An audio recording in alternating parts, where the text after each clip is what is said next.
y amén. Muy buenos días, iglesia. Señor les bendiga, gusto de saludarles.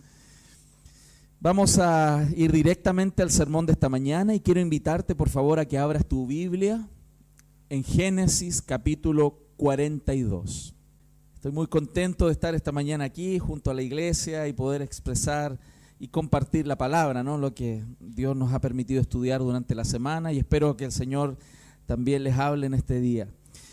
Génesis 42, vamos a leerlo completo y dice así, en el nombre de Jesús.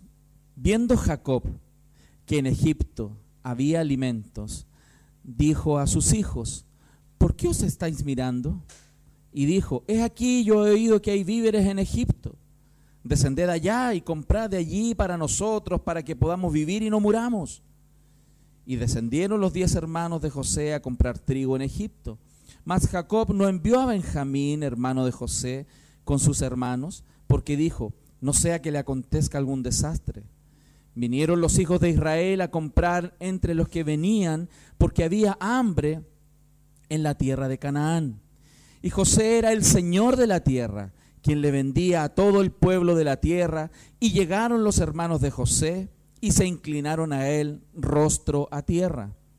Y José, cuando vio a sus hermanos, los conoció, mas hizo como que no los conocía, y les habló ásperamente y les dijo: ¿de dónde habéis venido? Ellos respondieron: de la tierra de Canaán, para comprar alimentos. José pues conoció a sus hermanos, pero ellos no le conocieron.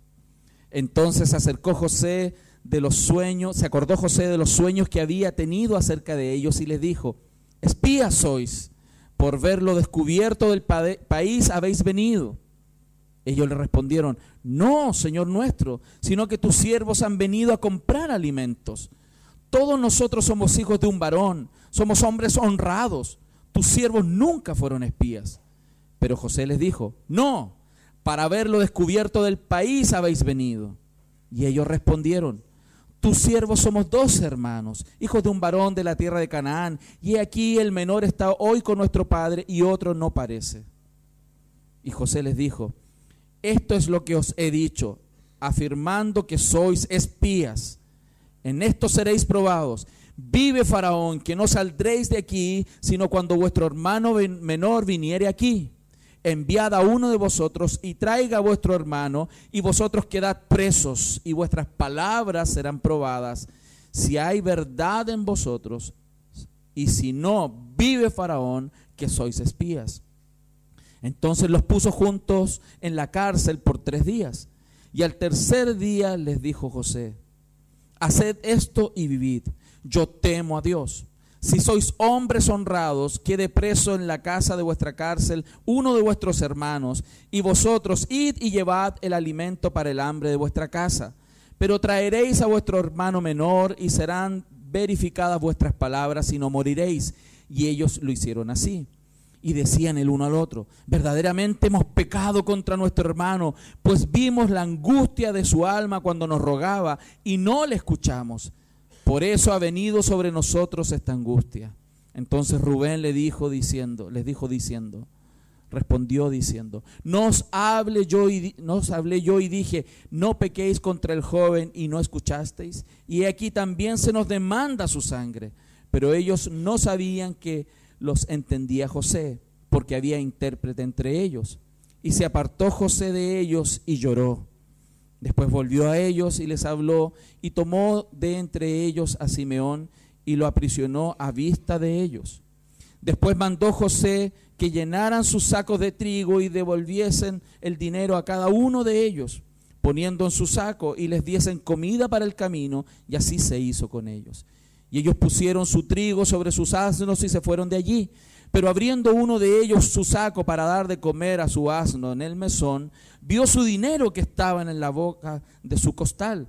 Y dijo a sus hermanos: mi dinero se me ha devuelto, y helo aquí en mi saco. Entonces se les sobresaltó el corazón, y espantados dijeron el uno al otro: ¿qué es esto que nos ha hecho Dios? Y venidos a Jacob su padre en tierra de Canaán, le contaron todo lo que había acontecido, diciendo: aquel varón, el Señor de la tierra, nos habló ásperamente y nos trató como espías de la tierra. Y nosotros le dijimos, somos hombres honrados, nunca fuimos espías. Somos 2 hermanos, hijos de nuestro padre. Uno no parece y el menor está hoy con nuestro padre en la tierra de Canaán. Entonces aquel varón, el Señor de la tierra, nos dijo, en esto conoceré que sois hombres honrados, dejad conmigo uno de vuestros hermanos y tomad para el hambre de vuestra casa y andad y traedme a vuestro hermano el menor para que yo sepa que no sois espías sino hombres honrados. Así os daré a vuestro hermano y negociaréis en la tierra. Y aconteció que vaciando ellos sus sacos, he aquí que en el saco de cada uno estaba el atado de su dinero. Y viendo ellos y su padre los atados de su dinero, tuvieron temor. Entonces su padre Jacob les dijo, me habéis privado de mis hijos, José no aparece, ni Simeón tampoco, y a Benjamín le llevaréis. Contra mí son todas estas cosas. Y Rubén habló a su padre diciendo, harás morir a mis hijos, a mis 2 hijos, si no te lo devuelvo, entrégalo en mi mano, yo lo devolveré a ti. Y él dijo, no descenderá mi hijo con vosotros, pues su hermano ha muerto y él solo ha quedado. Y si le aconteciera algún desastre en el camino por donde vais, haréis descender mis canas con dolor al Seol. Esta es una parte crítica, es una parte dramática de la historia que hemos venido estudiando semana a semana. Y quiero introducir el tema hablando de lo que significa estar juntos con personas, reunirnos. De hecho, a la mayoría nos gusta estar con personas, compartir, reír, tener fiestas, cumpleaños, con amigos de la escuela, del colegio, amigos de la iglesia, hermanos. Nos gusta generalmente porque cuando hay personas y nos reunimos a tomar once, a celebrar, hay alegría y gozo, hay momentos bonitos que pasan, ¿no? Cosas simpáticas, chistes, locuras, nos traen alegría las reuniones generalmente, ¿no? Incluso cuando después de un tiempo nos encontramos con personas y nos damos cuenta que algunos están más gordos, otros tienen menos pelo, ese tipo de cosas son simpáticas, ¿no? Cuando nos juntamos en reuniones. Pero también es innegable que hay cierto tipo de juntas que no nos gusta estar. Porque hay cierto tipo de reuniones a través del tiempo que hemos ido teniendo complicaciones en las relaciones que no nos gusta estar. Porque a veces hay personas con que nos duele estar. A veces hay personas que nos irritan. A veces hay personas que ojalá no tuviéramos que reunirnos con ellos. Y si somos honestos, todos los que estamos aquí a través de nuestra vida hemos acumulado buenos momentos con personas y hay gente con quien nos gusta estar. Pero hay personas de nuestro pasado o incluso de nuestro presente con cuales no nos gusta estar. Y eso es así. Y claramente el estar con personas, el reunirnos con personas, el estar juntos, no es lo mismo que estar en comunión. No es lo mismo que tener una buena relación. Para el Evangelio, para lo que Dios quiere en su voluntad a lo largo de toda la palabra, Dios no solamente quiere que las personas estén juntas, sino que estén en comunión. Y en este momento de la historia de la vida de José y su familia, es uno de los desafíos más grandes y profundos en el cual un hombre como José, un hombre pecador que está siendo transformado por Dios, es desafiado a enfrentar esta profundidad de lo que Dios quiere en las relaciones entre las personas, lo que Dios quiere en las relaciones familiares, lo que Dios quiere en la relación incluso de lo que pudiera darse a nivel de iglesia. Por eso es importante estar juntos entonces o tener un encuentro, reunirnos en un lugar, no es lo mismo que estar reconciliados y verdaderamente unidos. Y eso es un mensaje claro en este capítulo, porque aquí vemos muchas situaciones que muestran lo conflictiva que aún continúa siendo esa relación, pero a pesar de que hombres y mujeres puedan ir siendo renovados por Dios, Dios va a ir desafiando el corazón de aquellos que son sus hijos para llegar no solamente a las relaciones protocolares con gente de aprender a estar juntos, sino aprender a estar en comunión, que es lo que Dios persigue. Porque el Evangelio no es solo unir personas, sino reconciliación de las relaciones. Por eso, si somos honestos, probablemente los que estamos aquí, alguna vez hemos querido evitar ciertas reuniones, ciertos cumpleaños, ciertas actividades donde nos vamos a encontrar con aquellos que no queremos estar por cosas del pasado o por cosas del presente. Y esa es la verdad. Y eso es lo que le pasa en esta historia a José y lo que vamos a desarrollar con mayor detalle en este sermón. En este capítulo, en el capítulo 42, se trata entonces de la reunión, de una reunión que está en camino de convertirse, hermanos, en una reconciliación maravillosa. Pero en ese minuto está en clímax. En este minuto no es la mejor relación, pero está camino a nacer. Van para allá, porque Dios es un Dios que lleva a la reconciliación, no solamente a estar juntos bajo un mismo techo, o bajo un mismo templo, o bajo una misma comunidad. Dios quiere reconciliación, y este es el punto de viraje en la vida de esta familia, la familia de José, que realmente se está extendiendo, está siendo desarrollada esta historia entre el capítulo 42 y el capítulo 45, y vamos a ver desde hoy día hasta las próximas semanas cómo esta reconciliación se logra materializar, porque cuando hay daño, cuando hay dolor en las relaciones, no es fácil. Ninguno de aquí le es fácil perdonar, menos aún volver a reconciliar las relaciones, porque no es simple, sobre todo cuando hay dolores grandes, cuando hay marcas, hay cicatrices en nuestro corazón, y que hay ciertas cosas que nos recuerdan cada cierto tiempo. Por eso vamos a ver con profundidad, porque esta historia de la reconciliación, este pantallazo en la vida de una familia, es una réplica que se va a ir reproduciendo en la vida de muchos creyentes a lo largo de la historia y en nuestras propias vidas hoy día. ¿Cuántos quieren escuchar de eso? Dios nos va a hablar y vamos a ver 3 puntos. Los que anotan, por favor, anoten. Vamos a ver los desafíos de la reconciliación, que es importante ver porque tiene desafíos. El segundo punto que vamos a ver es el costo de la reconciliación, porque esto tiene un costo. Y el tercer punto, la belleza de la reconciliación. Y que es hermoso, porque efectivamente la reconciliación tiene grandes desafíos. Tiene costos a veces muy altos, pero las cosas, usted lo sabe muy bien, lo barato cuesta caro, ¿no? Las cosas que son valiosas, las cosas que son mucho más firmes en el tiempo, no siempre son las más baratas, la mayoría de las veces son costosas. Y aquí lo vamos a ver. Entonces vamos a desarrollar el primer punto y vamos a ir profundizando aquellos desafíos que tuvo José, pero que son los mismos desafíos a los cuales vamos a enfrentar nosotros en nuestras relaciones. Porque lo que estamos viendo en la Escritura, que estos desafíos que ellos vivieron, se van a repetir en la historia de nuestras propias familias. Todos nosotros tenemos historias respecto de relaciones rotas con familiares, relaciones rotas con nuestros padres. Muchos quieren acallar como que las personas no existen en su vida. Y nos hacemos los locos con eso, porque no es fácil. Pero el Evangelio nos da esa oportunidad de mirar la reconciliación como algo hermoso que Dios persigue. Porque Dios reconcilió consigo mismo todas las cosas por medio de Cristo, a pesar del gran costo que eso significó. Y la belleza que nosotros hoy disfrutamos de observar el Evangelio y el costo de la reconciliación, que fue tan alto, pero que ese costo pagado tan alto nos trajo a nosotros mismos de vuelta a Dios.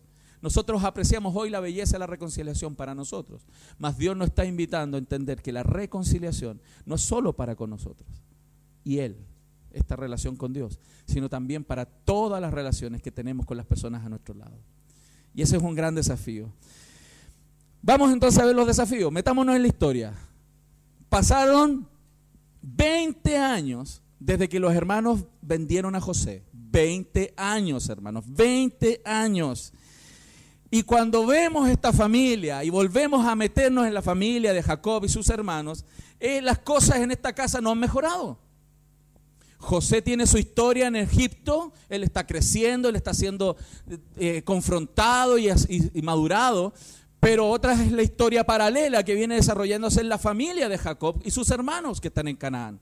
Cuando vamos al texto, las cosas al interior de esta familia, ese padre que privilegia a algunos y esos hermanos que tienen conflicto con esto, ¿no?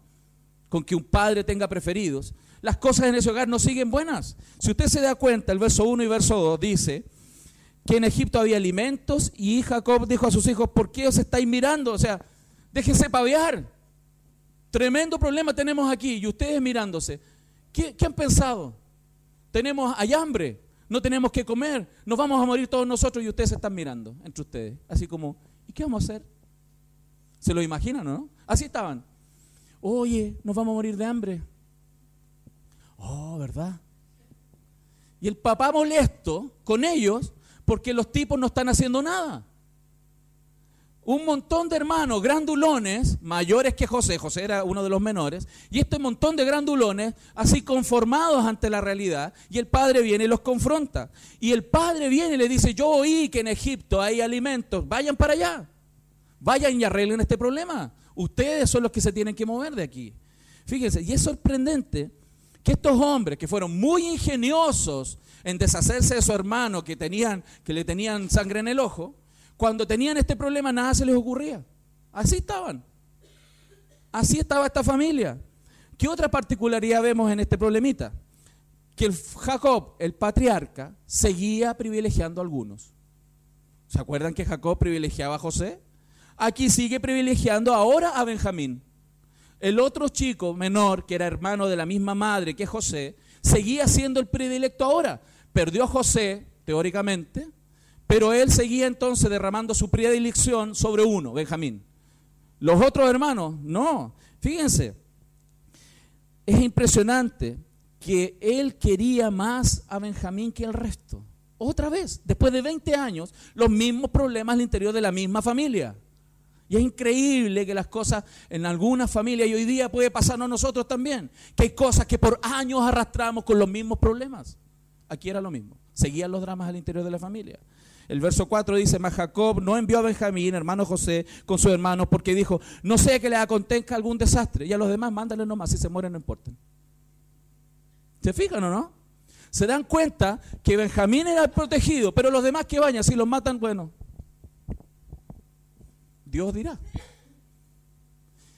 Ese tipo de predilecciones al interior de la familia seguían dañando. O sea, Jacob les seguía mandando un mensaje a sus hijos, que ellos eran prescindibles. Benjamín no. Y es increíble esto, porque al pasar 2 décadas, donde José aparentemente había muerto, claramente, lo que aquí estamos viendo, que el propio Jacob seguía con sangre en el ojo con aquellos hermanos. Porque después de 2 décadas de pensar y pensar las circunstancias de la muerte, probablemente él tenía algunas dudas, y en el propio texto más adelante se muestra que esas dudas para él son mucho más que solo dudas. Él cree que sus hermanos están implicados en la muerte del menor. Y es tremendo, porque esta familia sigue siendo aún testimonio de una familia disfuncional. Sigue siendo una familia disfuncional, familia como las nuestras, familias donde el pecado trae consecuencias, donde el pecado de otros daña nuestras vidas, o nosotros, nuestro propio pecado ha dañado la vida de otros, porque esa es la realidad caída. Pero sabemos, hermanos, que la reconciliación se da cuando hay relaciones rotas. Primero tiene que haber relaciones rotas para que haya reconciliación, ¿cierto? Hay algunos vivos por ahí que dicen, me encanta pelear con mi señora porque las reconciliaciones son espectaculares. Bueno, no se trata de eso, ¿no? Pero sí tenemos que reconocer que las reconciliaciones son necesarias cuando hay relaciones rotas, cuando hay problemas. Todos, hermanos, tenemos relaciones rotas en nuestra vida. Y si nosotros comenzamos a sacar a la luz nuestro pasado y empiezas a retroceder en tu mente todas aquellas personas con que les cerraste la puerta, todas aquellas personas que dejaron de ser valiosas para ti, todas aquellas personas que ya nunca más llamaste porque no quisiste llamarlo, probablemente nos falten dedos de las manos para poder contar a aquellas personas. La familia de Jacob era un gran ejemplo de relaciones rotas, hermanos. Y cuando hay mucho mal, hermanos, cuando hay mucho problema, hermanos, es una posibilidad grandiosa para que se manifieste el Evangelio de Jesucristo. Porque cuando sobreabunda el mal, sobreabunda la gracia. Si tu vida y mi vida, nuestra historia tiene problemas de relaciones rotas, son tremendas oportunidades para que Dios se glorifique en medio de esas relaciones. Porque Dios quiere la reconciliación. Dios no es un Dios que le encante permanecer con relaciones rotas. Dios es un Dios que aprecia y nos ha encomendado, dice la propia palabra en Romanos, el ministerio de la reconciliación. Partiendo con la primera reconciliación más importante, que traer las personas a Cristo, a la relación más importante, y reconciliarse con el Padre por medio de la obra de Cristo. Pero eso tiene implicaciones prácticas en la vida humana, en la vida de las relaciones familiares, en la vida de las relaciones sociales, porque Dios quiere la reconciliación. Jacob, hermanos, pecó contra sus hijos al favorecer a José y desestimarlos a ellos, el resto de los hermanos. José pecó contra sus hermanos por ser arrogante y ponerles un discurso de ego, y de creerse mejor que sus hermanos. Y los hermanos pecaron contra Jacob y contra José, haciendo que éste desapareciera. O sea, es una complicación. Y probablemente esto tiene muchas otras implicaciones en el día a día. La Biblia no da todos los detalles, pero imagínense el tipo de convivencia que ellos tenían para cualquier cosa. Cuando tenemos una familia que tiene este tipo de características, de tipo de relación, en el día a día eso se muestra. Desde lo que vamos a hacer, desde lo que vamos a comprar, a dónde vamos a ir, a quién le voy a comprar algo, a quién voy a invitar a tomar once, a quién no. O sea, esto tiene implicaciones mucho más profundas en el día a día que lo que la Biblia nos muestra. Porque cuando hay relaciones rotas, esto trae consecuencias muchísimo más amplias que solo dejar de ver a alguien. Por eso es tan importante. Porque aquí nos damos cuenta, hermanos, que no hay inocentes en las relaciones rotas. Todos tienen participación. Todos bailan en las relaciones rotas. En las familias disfuncionales, todos bailan. Algunos bailan más, otros bailan menos. Algunos son de salsa, otros son de mambo, ¿cierto? Pero todos bailan. Todos ponen de su parte. Unos antes, otros después. Pero todos tienen implicaciones y responsabilidades frente a Dios respecto de sus obras, sus palabras, sus pensamientos, sus intenciones. Entonces la cuestión, hermanos, no es si nuestras relaciones están rotas o no, sabemos que lo están, sino qué tenemos que hacer frente a las relaciones rotas. Y ahí es donde están los desafíos que tenemos que detallar, porque hay desafíos. Dios nos está llamando hoy día a todos nosotros por medio de esta serie. Cuando esta serie nos enseñaba, y desde el principio, que hay esperanza para familias disfuncionales por medio del Evangelio, es porque no solamente está pensando en una simple consideración y un perdón, sino en una reconciliación de las relaciones, que es mucho más profundo y continuo que solamente decir te perdono. Porque es fácil a veces llegar a decir, no siempre, pero a veces pudiera llegar a ser fácil decir te perdono. Otra cosa es reconciliar relaciones, que es lo que Dios quiere. Sé que el corazón de ustedes está palpitando más rápido, se les nota en la cara. Dios les va a hablar, como Dios nos va a hablar siempre. Pero sea humilde frente al Señor y lo que Dios quiere para su vida y su familia, y lo que Dios quiere para la gloria de su nombre y el deleite y disfrute de su propia vida y su propia familia. Porque la dureza de nuestro corazón, hermano, nos arrastra por caminos que Dios sí o sí nos va a sacar. Y a veces eso tiene un alto costo. Es mejor ser humilde. Amén. Entonces, algunos no se ocupan de restablecer estas relaciones. No, las dejamos ahí. Las dejamos ahí. Como hizo José, fíjense. Es cierto que José terminó muy lejos porque los hermanos lo metieron en esta caravana, ¿no? Lo tiraron al pozo y lo vendieron. O sea, él no se fue, lo vendieron, se fue, lejos. Pero hermanos, él fue elevado a la vicepresidencia del imperio, hermanos. Él podía, sin ningún problema, haber hecho un pequeño esfuerzo de contactarse con su familia. Un pequeño esfuerzo. Él era el segundo a bordo de un imperio, pero a él no le interesó. Él no buscó restablecer esa relación. Y él podía haberlo hecho sin ningún problema. Era el segundo a bordo de un imperio. Él tenía en sus manos. Hoy día usted tiene teléfono.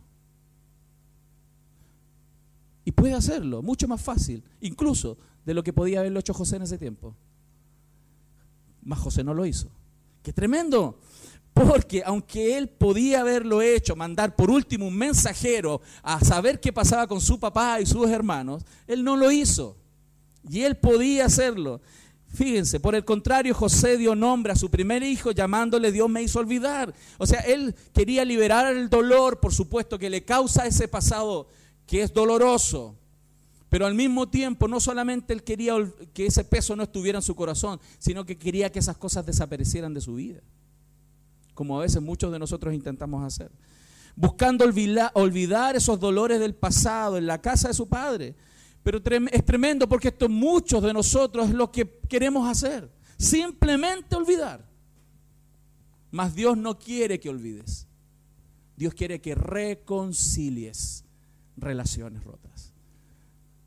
Sé que están siendo desafiados porque Dios nos está desafiando. Sin embargo, hermanos, si hay algo que vamos a aprender en este mensaje es que no podemos simplemente olvidarnos de alguna de nuestras relaciones rotas. En algunos casos, como en el caso de Jacob y sus hijos, no podemos simplemente huir el uno del otro o alejarnos, tratar de evitarnos. Estamos atrapados, ¿saben qué? En el mismo reparto, a veces en el mismo hogar, a veces en la misma familia, a veces en el mismo matrimonio, a veces en la misma historia. Dios se va a encargar de juntar las relaciones y de cruzarnos con aquellas relaciones rotas en algún minuto para poder restaurarlas como Dios quiere. Entonces, todos tenemos que reconocer que es un arte tener una distancia emocional con personas que nos han dañado o tenemos un conflicto. Es un arte. Algunos son muy ingeniosos, ¿no? Ven de lejos a alguien y cruzan para la vereda al frente. Y entran en un almacén a comprar una bebida para que pase la persona y después siguen. Son ingeniosos, son artistas. Y así un sinnúmero de cosas que podemos inventar. En cualquier caso, hermanos, sea que estemos físicamente delante de esa persona con la que tenemos un problema o estemos alejados de aquella persona con que tenemos un problema. Muchos están ahí porque no creen que Dios pueda restaurar esas relaciones. A veces porque tienen un corazón duro, pero otras veces porque les falta fe de creer que hay un Dios que puede restaurar las relaciones. Dios puede reconciliar las relaciones.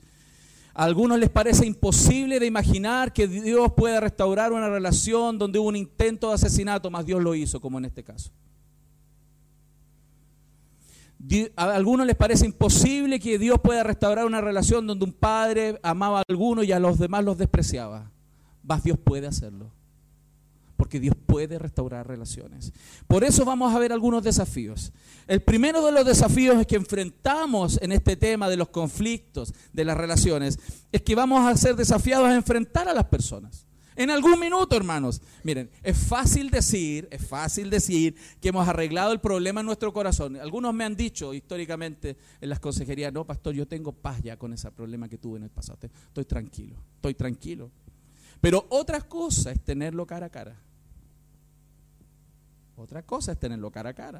Tú puedes decir aquí en el culto, después de un tiempo de devoción, de oración, de Dios tocó tu corazón, lloraste y dijiste, sí, tengo que perdonar, y dijiste, sí, perdono, todo lo que me hicieron lo perdono, Padre, te lo juro, te prometo, he perdonado. Pero otra cosa es que te lo pongan al frente. Porque eso es lo que pasa aquí. Eso es lo que pasa aquí en la relación. Porque José había madurado mucho. José había crecido mucho. Dios mostró en el texto, en la inspiración, de que él había crecido, que él estaba no ensimismado, que él estaba pensando en los demás. Recuerden al copero y al panadero. Recuerden que él se atendió la necesidad de otro. Él no estaba ensimismado. Él había crecido. Pero otra cosa es que te lo pongan frente a frente. Otra cosa es decir, yo perdoné a mi padre. Otra cosa es decir, yo perdoné a mi madre. Otra cosa es sentarte a almorzar y compartir con él. Dios anhela reconciliación. Mas no es fácil. Y todos lo sabemos los que estamos aquí. Todos lo sabemos. En muchos casos, la reconciliación está fuera de nuestro control. Hay situaciones complejas que a veces impiden. Fíjense, pero aquí hay algo interesante en esta historia. Que en el encuentro de José y sus hermanos es algo que sucedió no porque ellos lo buscaron, Dios lo provocó. Fíjense, ni José ni los hermanos estaban buscando encontrarse, mas Dios permitió, Dios envió. Lo primero que hizo, hermanos, cuando Dios quiere una reconciliación, aunque lo trates de evitar, Dios te va a empujar. Porque para que ellos se encontraran después de 20 años, hermanos, Dios primero mandó hambre a toda la región de Canaán y a todo Egipto. Dijo, la única forma de encontrar este grupito es que se estén muriendo de hambre. Porque si no, no se van a encontrar. Capaz que si le hubiera llegado una noticia, oye, tu hermano está a punto de morir, dice, churra, miren, qué tremendo. Pero otra cosa es que a ellos les dio hambre y tuvieron que ser forzados a ir a Egipto. Y tuvieron que encontrarse con él. Dios envió hambre, provocando que los hermanos de José tuvieran que venir desde lejos buscando alimento. Eso lo vemos en el capítulo 41, verso 57. Dios mandó, además, fíjense, por medio de sueños a Faraón lo que iba a pasar, para que José se preparara y él quedara en el lugar apropiado para poder encontrarse con sus hermanos. Fíjense que Dios está urdiendo la historia de mucho antes de ese encuentro. Dios está urdiendo la historia para que esas personas se encuentren, como Dios hoy está urdiendo la historia para que te vuelvas a encontrar con aquellas personas que rompiste relaciones. ¿Lo estamos viendo? Porque Dios es un Dios que no solo quiere el perdón, sino también la reconciliación en algún minuto. ¿Cuánto lo ven? ¿Lo estamos viendo? Estamos viendo cómo Dios teje la historia. Y eso es maravilloso. Y eso es precioso, darnos cuenta que hay un Dios que es capaz de mover la historia para sus propósitos. Y fíjense, y no es para provocarnos dolor solamente para que nos duela, sino porque muchas veces en ese desafío tan grande en el cual nos vemos envueltos, nuestro corazón es sanado. Y el corazón de las personas también es sanado. Y esto trae gloria a Dios para que muchos crean y muchos sean salvados. Dios mandó estas advertencias por sueños, ¿cierto? Y que pusiera a José para desarrollar un plan de supervivencia, y ese plan de supervivencia lo posicionara a él en el momento y en el lugar correcto para poder encontrarse con aquellos hermanos. Hermanos, el versículo 6 nos muestra cómo esta traición que ya tenía 20 años vuelve a reflotar, vuelve a ser enfrentada a la realidad.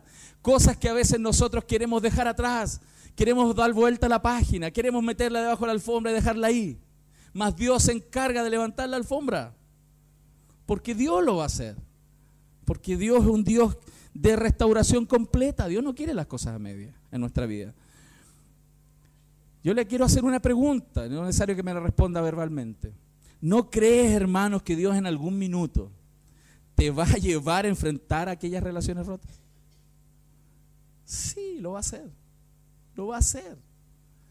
Lo va a hacer. Y sin duda, yo creo que eso es parte del humor negro de Dios, ¿no? Ese sentido del humor que Él tiene. Es una cosa así, muy tremenda. Pero si hay algo que yo quiero que usted aprenda y guarde muy fuerte en su corazón,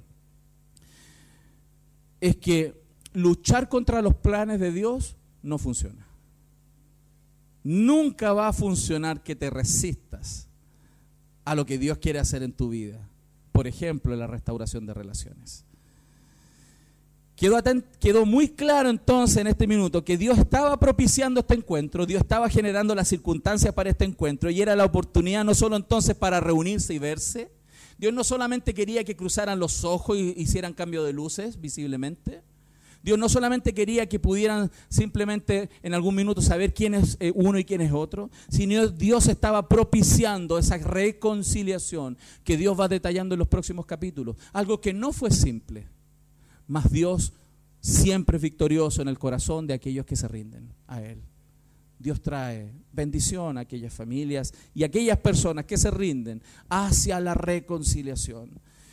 Por ejemplo, por otro lado también, entonces, recordemos que podemos tener una reunión sin tener reconciliación.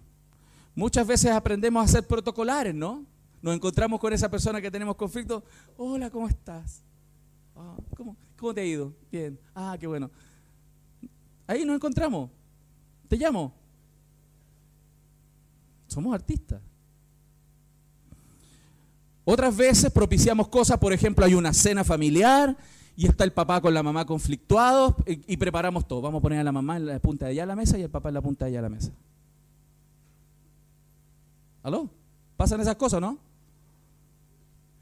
Otros, en la cena de matrimonio, el tío Jorge lo ponemos en la mesa 1 y el tío José en la mesa 28. Porque no queremos que se encuentren. Podemos estar juntos en la misma fiesta, en el mismo evento, pero no estar reconciliados. O podemos estar todos juntos dentro de un culto, muy atractivo, muy hermoso, pero estar lejos, porque no hay reconciliación. Y entra al culto, entra a la iglesia y ve al hermanito, se sentó por allá adelante y yo me siento atrás. Dios no quiere eso. Porque Dios es un Dios de reconciliación. No solo político. No es un Dios político. Es un Dios de reconciliación. Eso es lo que Dios genera. Entonces, a diferencia de una reunión, sin embargo, la reconciliación, hermanos, solamente va a poder fluir en la vida cuando hay un cambio en el corazón de todas las partes involucradas. Dios necesita trabajar en el corazón de las personas. Una verdadera reconciliación va a llevar tiempo porque Dios está trabajando en los corazones. Pero Dios lo está haciendo y tenemos que estar abiertos a que Dios quiere reconciliación. Y abrir nuestro propio corazón independiente de lo que Dios esté haciendo en las otras personas, para que Dios gatille en nosotros los pasos necesarios para apuntar a esas reconciliaciones tan gloriosas y tan hermosas que trae cuando el perdón y la misericordia se da plenamente. Entonces, en una reconciliación hay necesidad de perdón, porque a veces somos heridos, ¿no? Pero también a veces tenemos que nosotros arrepentirnos porque nosotros somos los que hemos herido a otros. Y en ese desarrollo, en esta reunión de personas, cuando la misericordia y el perdón comienzan a fluir, hermanos, los frutos espirituales en unos y en otros comienzan a acercar las vidas y permiten la santidad. Ese es uno de los desafíos, hermanos. Vas a tener que encontrarte como yo, y así como tuvo que José hacerlo con sus hermanos, tener que ponernos en algún minuto cara a cara con aquellas personas que tuvimos problemas. También seremos desafiados, el segundo punto, otro desafío, desafiados a ser misericordiosos. Vamos a ser desafiados. Fíjense, en este caso, el corazón de José había sido tratado, como les dije. Él ya tenía frutos espirituales en su vida. Fíjense, él no reaccionó mal de primera. Él podría haberlo hecho. Si él tenía sangre en el ojo con sus hermanos, si con todo el poder que tenía en ese minuto, podía haberlos liquidado todos juntos, de una, y mandarlos a morir. Así de simple. Y podría haberles dicho, por último, haberles sacado en cara, haberlos tenido ahí y haberles dicho, ¡ay, miren qué coincidencia! Llegaron. ¿Saben quién soy yo? Yo soy José. ¿Ven? Y ahora se cumplió el sueño de 20 años, pues están ahí de rodillas delante de mí. Se cumplió. Están ¿ven que tenía razón? ¿Ven que tenía razón? Usted es a los pies míos. Pero no hizo eso. Porque su corazón fue transformado en varios años. Le hizo bien el sufrimiento. Les hizo bien el proceso. Porque Dios es un Dios de proceso, porque Dios está cambiando nuestros corazones, hermanos. Amén. ¿Se están dando cuenta? Entonces, después de experimentar el programa de terapia, digo yo, ¿no? La terapia divina. Dios no es un psicólogo ni un psiquiatra, pero es un terapeuta fantástico. Él es un terapeuta que llega a lo más profundo del ser. Él cambia el corazón de las personas. Porque a pesar de que has hecho todo el intento de alejarte de aquellas personas que dañaron, te vas a tener que cruzar con ellos. A pesar que quieras huir de él. Porque Dios quiere reconciliación. Amén. Amén. Y estoy siendo repetitivo. Porque Dios me está guiando a ser repetitivo para que se grabe en su corazón y en su alma lo más profundo que Dios lo permita. Entonces, después de experimentar este entrenamiento de humildad durante 13 años metido en la cárcel, siendo un sirviente, lavando trastos en una cárcel, alimentando y siendo el junior del carcelero, ese proceso de humillación, y cuando él tenía la esperanza de salir con el copero y dijo, ahora me voy 2 años más en la cárcel. Todo ese proceso fue tocando el corazón. Fíjense, él estaba ahí siendo probado en ese minuto con cara a cara con aquellos que lo quisieron matar. Algunos de nosotros, no sé si alguien te quiso matar en tu vida. Quizás no. Quizás consideras grave lo que te hicieron. Este caso era un caso grave, era un caso difícil. El verso 9 dice, entonces se acordó José de los sueños que había tenido acerca de ellos. Cuando los vio, se acordó de todo. Quizás en ese día él estaba preocupado de otras cosas, pero los vio y se acordó. Se acordó del sueño, se acordó. ¿Y qué? Él no es perfecto, como tampoco lo somos nosotros. No a todos nosotros claramente nos va a salir cuando veamos al ofensor cara a cara, nos va a salir, ¡ay, qué misericordia tengo por ti, ven para acá! No. Nos cuesta, es difícil. Y para él fue difícil. Y lo primero que dijo, espías son. Y él sabía quiénes eran. Él tenía la información, él se acordó quiénes eran. Ustedes son espías y vienen acá justamente para ver las debilidades de mi país y poder atacarnos. Aquí se destaca el hecho de que él se acordó entonces de estos sueños y se debe haber acordado cómo él se jactaba en ese tiempo. Todo lo que él vivió. Porque nuestra mente es así, ¿o no? Ves una imagen de tu pasado y te acuerdas de todo. Ves una película que se parece a la vivencia que tuviste y te acuerdas de la vivencia. ¿Sí o no?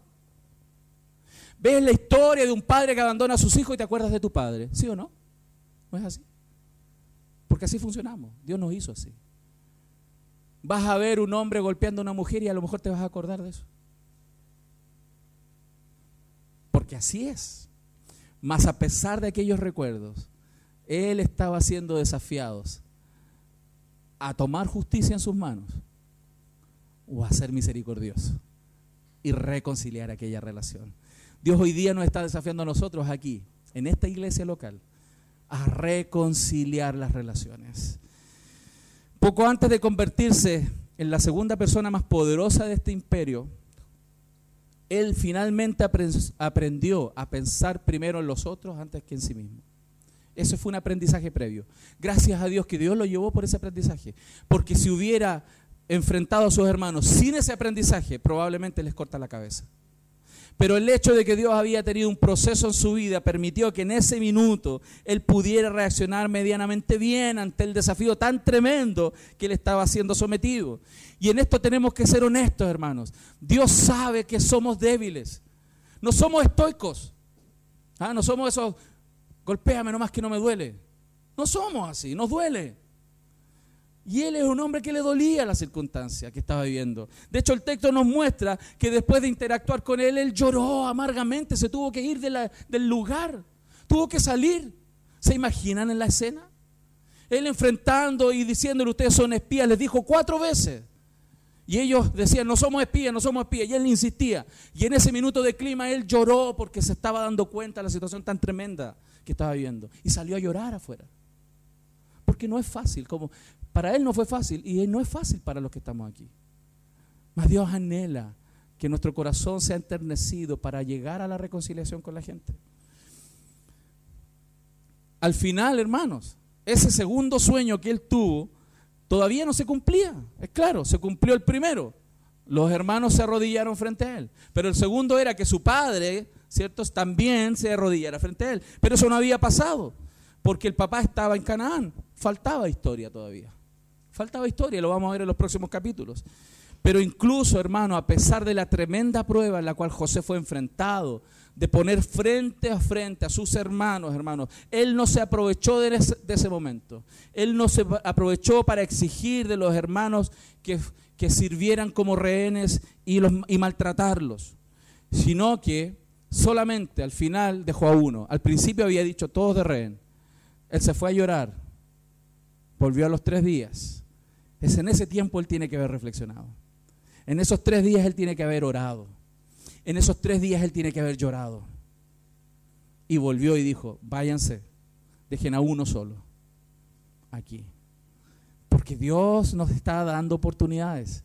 Probablemente en la primera reacción que vas a tener para enfrentar una reconciliación no va a ser la mejor respuesta. Pero Dios te va a desafiar. Y te va a desafiar. Y te va a desafiar. Y te va a desafiar. Una y otra vez. Hasta que tu corazón ceda. Como cedió el corazón de José. Además, qué tremendo, porque él tenía de Dios en su corazón. Porque no solamente no se los cobró, sino que más encima pensó en su familia. Porque le llenó los sacos de granos a todos. Dijo, si se va uno solo, es poco el grano que puedo mandar. Los mando a todos. Y los mandó a todos llenos de granos, para que alimentaran a la familia, a su padre y a su familia que estaba allá lejos. Y además les puso el dinero a todos en las bolsas. ¡Qué tremendo! Eso habla de un corazón transformado a pesar del dolor. A pesar del dolor, a pesar de los recuerdos, a pesar de que lloró amargamente y probablemente lloró durante 3 días la situación. A pesar de eso, él fue generoso, porque algo Dios ya había hecho en su corazón. ¿Lo estamos viendo, amados? como Dios está trabajando en el tuyo. Dios está trabajando en tu corazón. Dios ha hecho cosas ya. Dios ha avanzado en tu vida. Pero abre tu corazón a ver lo que Dios quiere que hagas. Y en ese momento, ¿saben qué? Los hermanos no tenían idea, hermanos. No tenían idea los hermanos que todavía faltaban 5 años más de los 7 años de hambruna. José sí sabía. José sabía que llevaban 2 años de hambruna. Y ellos no sabían que todavía quedaban 5. José sí sabía y por eso los aperó con alimentos para que resistieran el tiempo necesario. ¿Se dan cuenta? Eso habla de un corazón transformado, ¿cierto? Dios quiere un corazón transformado. Otro desafío, hermanos, y esto es muy desafiante. Yo creo que una de las cosas más duras y difíciles en la vida es justamente restaurar relaciones rotas. Sobre todo cuando los daños son profundos, cuando hablaron muy mal de nosotros, cuando nos dañaron, cuando nos golpearon, cuando abusaron de nosotros. Es difícil. No es fácil, hermanos. La Biblia aquí lo está mostrando, no es simple. Dios no quiere que nosotros seamos de acero, ¿no? Dios no hizo robot. Dios hizo personas de corazón sensible, pero un corazón que puede ser renovado por la gracia del Señor. Fíjense que vamos a ser desafiados en el trato entonces con estas personas. Vamos a ser desafiados. Él podía haber sido muy grosero, pero fue áspero. Eso sí, él fue áspero. Lo dice el texto, fue áspero. El verso 9, el verso 12, el verso 14 y el verso 16, él les dice, ustedes son espías. No, no somos espías. Ustedes son espías. No somos espías. Son espías. Y se lo digo, son espías. 4 veces. Y eso es tremendo darse cuenta, ¿no? Imagínense la presión en que estaban los hermanos. Ellos vienen delante de la mano derecha del emperador. Saben que están en una situación muy sensible. Cualquier cosita que digan los pueden mandar a matar. Ellos vienen a tratar de comprar un poco de alimentos. Y este tipo viene y les dice, ustedes son espías. ¿Se imaginan la situación? La presión que ellos tienen en ese minuto de ser acusados de espías que los pueden mandar a matar. Esa es la presión. Y más encima, terminado eso, cuando él dice 4 veces, lo dice, agárrenlos a todos estos juntos y métanlos al calabozo. 3 días. ¿Se imaginan los hermanos al interior, ahí en la cárcel? ¿Cómo deben haber estado? En buen chileno, no lo voy a decir. Porque esto puede ser transmitido. Pero usted se lo imagina. Usted se lo puede imaginar. Piense bien, piense bien. Usted se lo imagina. José manda arrojarlos a la cárcel. Y ahí cuando manda a la cárcel, ¿sería que José en ese minuto estaba tratando de arreglar las cuentas? ¿Será que él estaba gozando un poco de la venganza? Es muy probable también. El texto no lo aclara. Pero sabemos que él no es un hombre perfecto, que está luchando interiormente con este tremendo desafío de saber qué va a pasar. ¿Qué va a pasar? Y hemos visto que este hombre es desafiado. Fíjense, y una parte del propósito por el cual interroga una y otra vez es porque él quería tener observación. Recuerden lo que dijeron sus hermanos. En el verso 11 ellos dijeron, somos hombres honrados. Miren, eso se llama hacer cara dura, ¿no? Somos hombres honrados, dijeron ellos. Así se presentaron. Si ellos se hubieran dado cuenta quién era el que tenían adelante, se hubieran dado cuenta que ese argumento se caía en el acto. Ellos no eran hombres honrados, no era así. Los hermanos entraron en pánico ante esta reacción y ellos respondieron, fíjense, tus siervos somos 2 hermanos, hijos de un varón de la tierra de Canaán, y aquí el menor está con nuestro padre y otro no aparece. Hay uno que se fue. Se lo llevó el Señor, diría uno. Cuando él vio, como les decía recién, esta situación, él lloró amargamente. Él se fue hacia el interior. Y era tremendo, porque él estaba viendo que aquellos que tenía al frente pensaban que de verdad él había muerto. Así estaban. Y otro de los desafíos es que vamos a ser desafiados a confiar en cierta medida en aquellas personas que nos dañaron. Abrir la puerta para dar las oportunidades necesarias para la restauración. Porque si las puertas se cierran no hay opciones. Dios quiere que dejemos la puerta abierta para una posible restauración y para ayudar también desde nuestro lado a que esas relaciones se recompongan en algún sentido. La gran pregunta para José en ese minuto, ¿cuál era? ¿Cambiaron de verdad? Ellos dijeron somos honestos. Después de 20 años, ¿cambiaron ellos de verdad? Por eso José pregunta y José plantea una estrategia para tratar de asegurarse de que sus hermanos de verdad cambiaron. Y por eso los viene y los desafía. ¿Se fija? José entendía claramente la diferencia entre perdón y reconciliación. Porque José no solamente estaba siendo desafiado a perdonar, sino a buscar reconciliación. Pero él estaba inseguro. Él no sabía si sus hermanos cambiaron. Y tenía que entrar en una relación para poder entender si de verdad cambiaron. ¿Cómo te vas a dar cuenta que la gente cambió si estás lejos? ¿Lo estás viendo? Él fue desafiado a estar cerca. Y por eso empezó a preguntar. Y a generar una estrategia para que los hermanos probaran con hechos y verdad si de verdad cambiaron. Por eso los desafió. Porque perdonar, hermano, está claro, no significa que nada sucedió. ¿Cierto? Porque a veces la gente piensa que perdonar es como que aquí no pasó nada. No, no es eso. No significa eso. La verdadera reconciliación implica una reconstrucción confiable de parte de ambos lados de la relación quebrantada. Es decir, que los dos lados se acerquen el uno al otro con el perdón y el verdadero arrepentimiento, ambas partes. Y por eso es algo complejo, difícil, gradual. Se requiere intencionalidad de acercamiento, se requiere apertura y sensibilidad en el corazón, mucha oración, pero la intención clara y llana de que Dios va a hacer algo en esa relación. ¿Se dan cuenta? José podía haber perdonado a sus hermanos, pero ¿podría confiar en ellos? No. Podría haber dicho, ya te perdono, pero no confío en ti. ¿Cómo restauramos una relación si no llegamos a un nivel otra vez de confianza? Dios quiere poco a poco que esas cosas se vayan dando, pero la confianza es más lenta de producir, ¿cierto? Confiar en una persona. Por eso, después que él llora, después que él sale y recapacita, el verso 18 dice, y al tercer día les dijo José, haced esto y vivid, yo temo a Dios. Si sois hombres honrados, ¿ves? Los va a probar.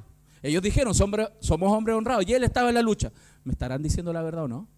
¿Habrán cambiado o no habrán cambiado? Es como si alguien viene de tu pasado y te dice, cambié, me gustaría volver a conversar contigo. Y tú estás en la duda, ¿le abro la puerta o no le abro la puerta? ¿Me junto con esa persona o no me junto? Ok, José comenzó a probar esa relación. Él quería saber si de verdad ellos habían cambiado. Y les dice, vayan, traigan a su hermano y eso va a ser una prueba. Y lo segundo que hizo, hermano, lo segundo que hizo es que además les puso el grano. ¿Y saben lo que hizo? Les puso todo el dinero. ¿Para qué? Porque si ellos volvían, no solamente tenían que volver con Benjamín, sino que, ¿por qué? Porque ellos temieron, porque iban a ser acusados de ladrones, que se fueron sin pagar. Entonces, al volver, no solamente tenían que traer a Benjamín, sino que tenían que llegar como posibles ladrones al imperio. Iban a tener que demostrar que no robaron. ¿Se dan cuenta de la situación? José fue muy hábil en intentar probar el corazón de ellos. Pero a José le dolió, hermano, porque, hermano, está claro, el costo de la reconciliación es alto. Duele, no es gratis. Y usted lo sabe por Cristo. La reconciliación nuestra con Dios costó la muerte de Jesús. La reconciliación con las personas es una muerte, muchas veces también en nuestro propio corazón. Y eso es lo que Dios está empujando. Entonces dice el verso 22 que Rubén le respondió diciendo, no os hablé y yo dije, no pequéis contra el joven y no escuchasteis, es aquí también se nos demanda su sangre. En ese minuto Rubén, uno de los hermanos, estaba claro que Dios les estaba cobrando esto. Eso es lo que ellos sentían el peso de haber pecado. Y ellos no sabían que su hermano estaba escuchando todo y sabía exactamente lo que ellos estaban diciendo. Acuérdense que puso un intérprete. Ellos creían que José no les entendía y hablaban entre ellos y José estaba entendiendo todo. Eso es lo que nos muestra el texto. Y ellos en este minuto, ¿se dan cuenta lo que le hicimos al muchacho? Ahora vamos a pagar todo eso que hicimos. Yo les dije que no lo matáramos. Yo les dije que no lo metiéramos en el hoyo. Eso estaba diciendo Rubén. Él estaba arrepentido. Estaba confrontando a sus hermanos en esa situación. Y ellos sabían que Dios es un Dios justo, que va a traer justicia sobre las relaciones. ¿Se dan cuenta? Pero también, como dije, el costo de la reconciliación, el segundo punto, a veces muy grande. El verso 24 nos dice, y se apartó José de ellos y lloró. Y lloró. Probablemente cuando Dios te desafía a las reconciliaciones, tus mejillas van a ser mojadas. Vas a llorar, porque no es sencillo. Todos los que han vivido reconciliaciones saben que eso es así. Más después de que las reconciliaciones son profundas y reales, uno mira hacia atrás esos días de llanto y dice, gracias Señor por esta reconciliación. Porque mejor es la reconciliación que estar lejos.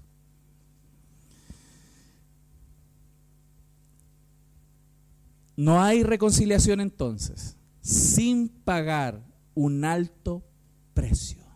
No hay reconciliación, hermanos, sin pagar un alto precio. Hermano, no hay reconciliación sin pagar un alto precio. Y eso está de tapa a tapa en la Biblia. En el Antiguo Testamento la reconciliación era por matar animales. En el Nuevo Testamento es por la sangre de Jesús. Y en las relaciones humanas muchas veces llorar y rendirnos y ceder y perdonar todo aquello que nos hicieron. O arrepentirnos y pedir perdón y dar la cara a todos aquellos quienes ofendimos. Ese es el costo. Y Él muestra entonces este costo. Y Él elevó entonces esta situación, pero sin duda van a haber obstáculos.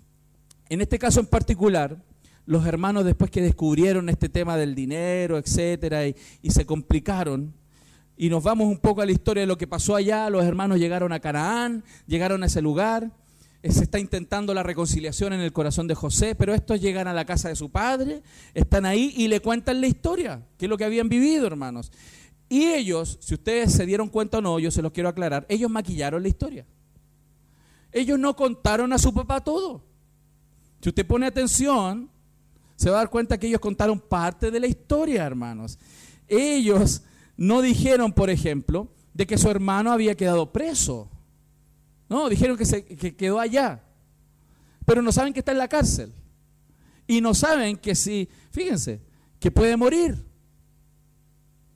Esas cosas no las dijeron al papá.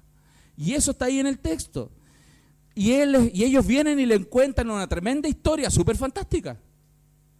Oye, había un tipo que era el brazo derecho del faraón y dejó a uno ahí preso, pero dijo que trajéramos a Benjamín. Y así nosotros vamos a poder tener, y más encima vienen y les dicen que después van a poder negociar un trato. Más encima le venden la idea al papá. Quedamos súper bien, solamente tenemos que llevar a Benjamín y después vamos a hacer tremendos negocios. Eso es lo que le están diciendo al papá. Después vamos a llegar allá y él va a confiar en nosotros y vamos a tener una relación comercial por año. Vamos a tener todo el alimento que tú quieras, papá. Le contaron la amistad y la historia. Fíjense cómo manejaban la información. Cómo esa familia disfuncional sigue operando. No se dice la verdad. Las verdades a media. No se habla cara a cara. Se vela la información. Eso perpetúa las relaciones malas. Eso daña más las relaciones. Porque no somos honestos en decir lo que pasa. Ahí seguía pasando lo mismo y no querían enfrentar el pecado. Y fíjense, en ese minuto el escenario se puso negro. Ellos estaban tratando de maquillar la situación, pero Dios no dejó que las cosas quedaran maquilladas. No dejó que las cosas quedaran a media información. Él en ese minuto provoca que el resto de los hermanos abran sus sacos y está el dinero en todos los sacos. Todos tenían dinero. Fíjense, el verso 35, hermano. Y aconteció que vaciando ellos su saco, he aquí que en el saco de cada uno estaba el atado de su dinero. Y viendo ellos y su padre los atados de dinero, tuvieron temor, hasta el papá. Hasta el papá se llenó de miedo.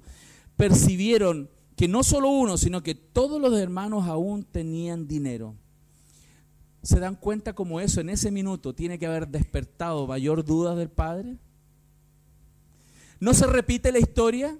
Que llegan los hermanos de vuelta con una historia fantástica y que uno de sus hermanos está muerto o está en riesgo y más encima llegan con dinero. ¿No fue lo mismo en el caso de José? Que lo vendieron, lo entregaron y llegaron a una historia fantástica, un animal lo mató, pero llegaron con plata. Aquí otra vez. Vienen y le cuentan una historia fantástica y llegan todos llenos con dinero en los bolsillos. El papá justamente reaccionó frente a esta situación. ¿Será que los hijos están jugándole una broma? ¿Será que hay una cámara indiscreta y me están filmando? ¿Qué onda? El papá tiene que haber empezado a pasarse rollo, ¿no? ¿Es un reality?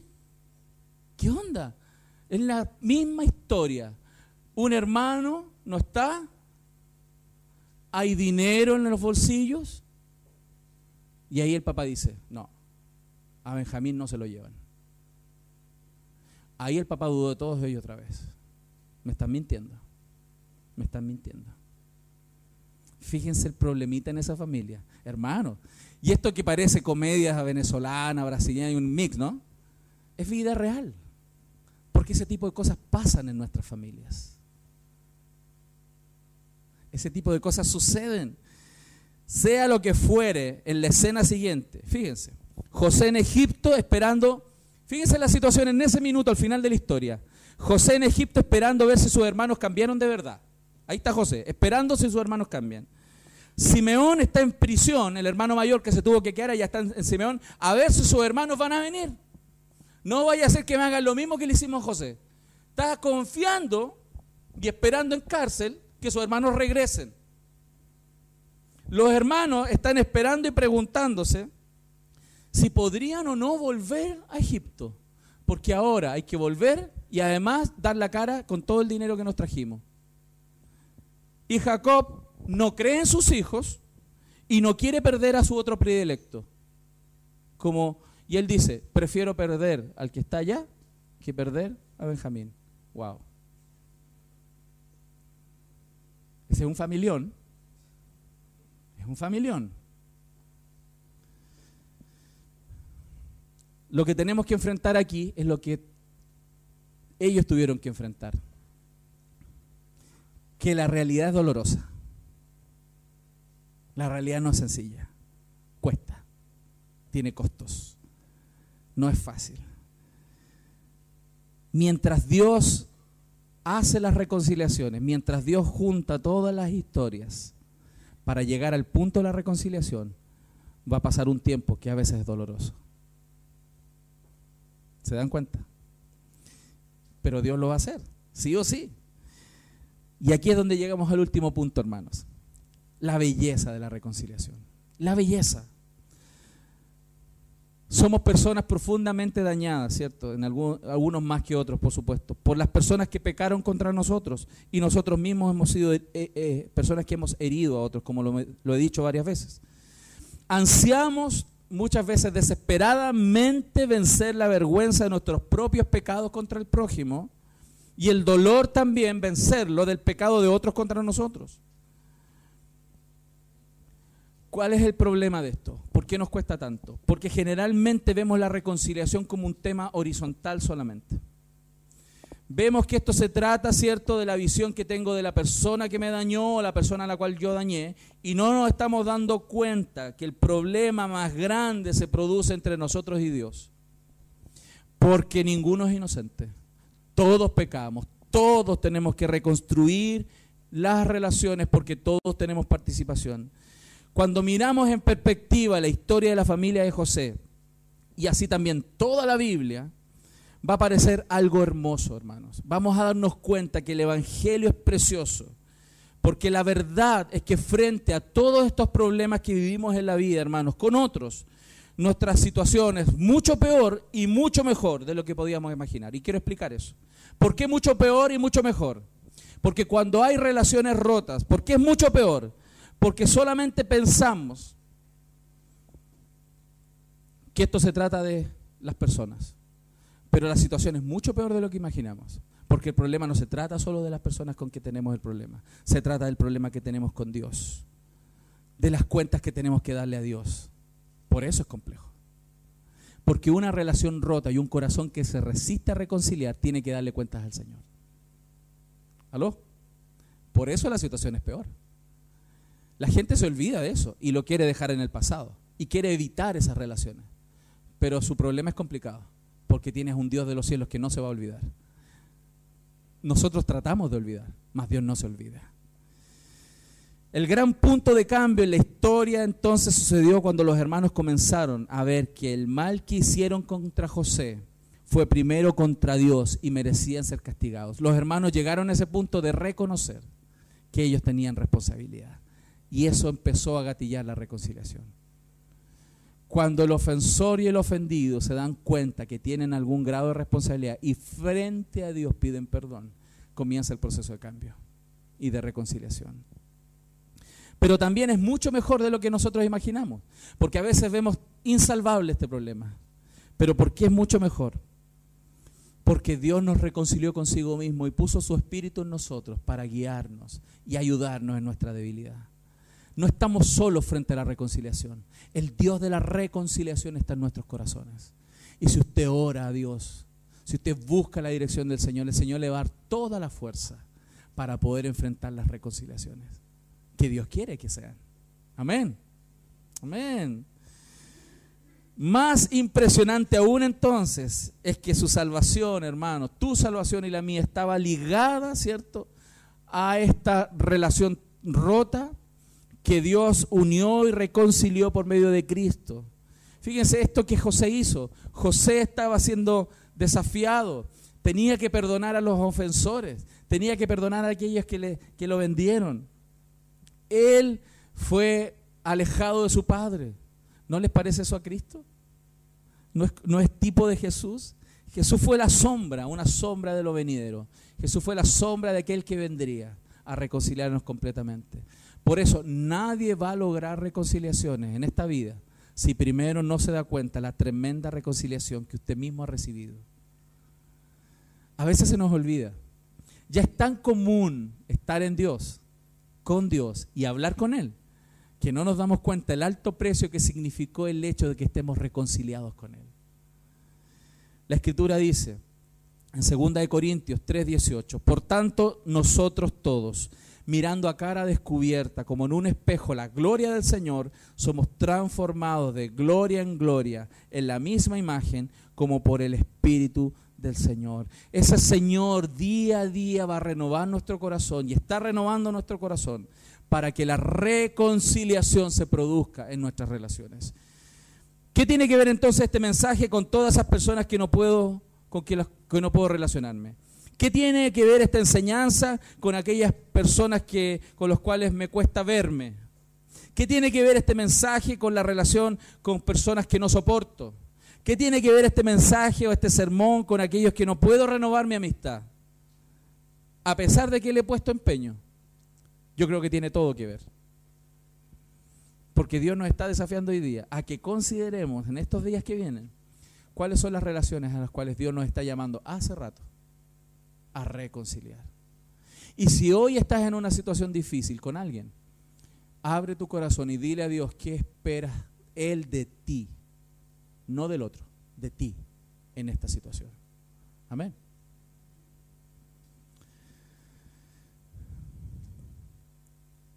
Por eso el Señor nos puso en una iglesia, ¿sabe? Por eso el Señor te puso en una iglesia. ¿Por qué? Porque la iglesia es el lugar de entrenamiento más simple, más básico.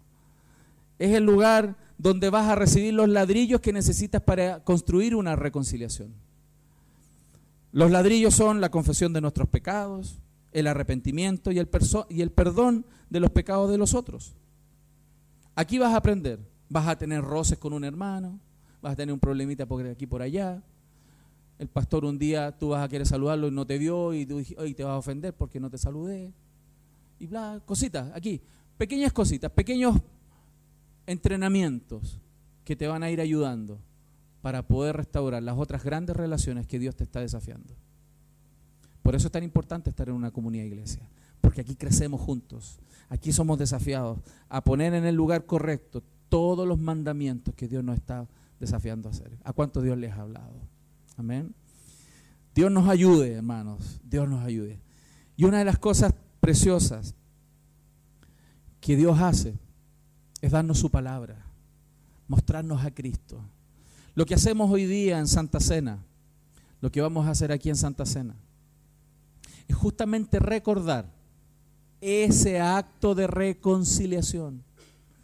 Lo que hacemos aquí en Santa Cena, y volvemos a recordar cada cierto tiempo, cada 2 semanas aproximadamente, además de experimentar lo hermoso de la presencia del Señor, es para volvernos a recordar a nosotros mismos lo que Cristo hizo y cuánto esto le costó a Él, para que tú hoy día, en cualquier lugar del planeta en que te encuentres, puedas levantar tus brazos al cielo y decirle: Padre, gracias porque estás conmigo. Porque si Él no hubiera pagado el precio de la reconciliación, ese Padre no sería tu Padre. Solo por la obra de Cristo, aquel a quien tú hoy llamas Padre, es tu Padre. Por eso, recordar Santa Cena, hermanos, es el momento más importante de la vida comunitaria, donde agradecemos lo que Él hizo por nosotros, donde recordamos. Y ojalá esto sirva también de aliento a tu corazón, para que cuando salgas de aquí pienses cómo comenzar a dar pequeños pasos hacia la reconciliación de aquellas relaciones rotas. Abre tu corazón, deja que el Señor te hable. Dios usa un pastor imperfecto para predicar su palabra, pero hay un predicador perfecto que está en tu corazón, el Espíritu Santo de Dios, que habla y te convence de pecado, de justicia y de juicio. Les invito a ponerse en pie, mi familia. Espero con toda humildad, pero con mucha expectativa, que el Señor haya hablado a tu corazón. Y si no soy el mejor predicador, Dios y ustedes me perdonen, pero sé que Dios va a trabajar y seguir trabajando en sus corazones. Lo que la Biblia dice respecto de Santa Cena en 1 Corintios capítulo 11 es que el Señor Jesús, la noche en que fue entregado, Él tomó pan y, habiendo dado gracias, lo partió y dijo: tomad, comed, esto es mi cuerpo que por vosotros es partido. Haced esto en memoria de mí. Y qué hermoso es que Dios nos diga: acuérdate de mí, porque honestamente ya hay muchas veces en que no me acuerdo. Vivo a veces el día, a pesar de que hago muchas cosas de la obra, a veces me olvido que no es la obra, es Él. No es lo que hago para Él, sino la relación que Él quiere tener conmigo. Y qué lindo que Dios nos invite otra vez esta mañana a recordarle, a recordar su sacrificio. Te invito a cerrar tus ojos para orar y dar gracias. Señor.